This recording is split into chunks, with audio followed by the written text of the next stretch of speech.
ভাষাটা এত জরুরি যে আল্লাহ তাআলা তার প্রিয় হাবিবকে মায়ের বুকের দুধ থেকে বঞ্চিত রেখেছেন শুধু বিশুদ্ধ ভাষার জন্য।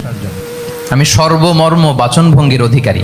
আমরা তো ঘন্টার পর ঘন্টা বক্তব্য করি, তারপরেও তো আমরা মানুষের মনকে খুশি করতে পারি না। রাসূল সাল্লাল্লাহু আলাইহি ওয়াসাল্লামের সবচাইতে বড় ভাষণটি ছিল বিদায় হজের ভাষণ, খুব সম্ভবত। ওই ভাষণের টেক্সটগুলোকে যদি একসাথে করা হয়, আমার মনে হয় 10 মিনিটের বেশি লাগবে না ওই টেক্সটগুলো পড়তে। তার মানে সবচাইতে বড় যে ভাষণ ওনার, ওটা কত ছিল? 10 থেকে 12 মিনিটের ভাষণ ছিল।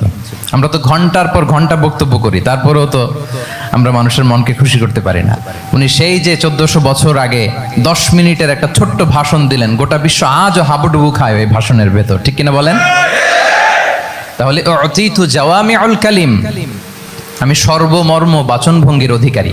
সুবহানাল্লাহ, ভেরি প্রিসাইজ এন্ড ক্লিয়ার। খুবই শুদ্ধ আরবিতে কথা বলতেন, আফসাহুল লিসান ছিলেন। বিশুদ্ধ ভাষায় কথা বলতে পারা এটা অনেক জরুরি। রাসূল সাল্লাল্লাহু আলাইহি ওয়াসাল্লাম অত্যন্ত বিশুদ্ধ আরবিতে কথা বলতেন, এবং বিশুদ্ধ আরবি জানাটা বা বিশুদ্ধ ভাষাটা এত জরুরি যে আল্লাহ তাআলা তার প্রিয় হাবিবকে এই বিশুদ্ধ ভাষা শেখানোর জন্য মায়ের বুকের দুধ খাওয়া থেকে বঞ্চিত রেখেছিলেন।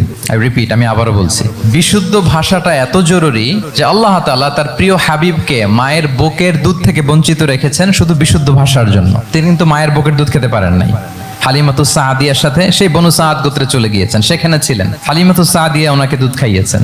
এরপরে যখন মরুভূমির চমৎকার পরিবেশে একেবারে বিশুদ্ধ আরবি তিনি শিখেছেন, আবার শিশু মুহাম্মদ সাল্লাল্লাহু আলাইহি ওয়াসাল্লামকে তিনি তার মায়ের কাছে ফিরিয়ে দিয়েছেন। তাহলে চিন্তা করে দেখেন যে বিশুদ্ধ ভাষার জন্য মায়ের বুকের দুধকে স্যাক্রিফাইস করা হয়েছে। আল্লাহু আকবার। তাহলে আম্মা জান আয়েশা রাদিয়াল্লাহু তাআলা আনহা বলতেন, লাউ আদ্দাহুল আদ্দু লাহসাহু, চাইলে যে কেউ গুনতে পারতো যে তিনি প্রিয় নবীজি কয়টা বাক্য বললেন, কয়টা শব্দ, এত প্রিসাইজ এন্ড ক্লিয়ার।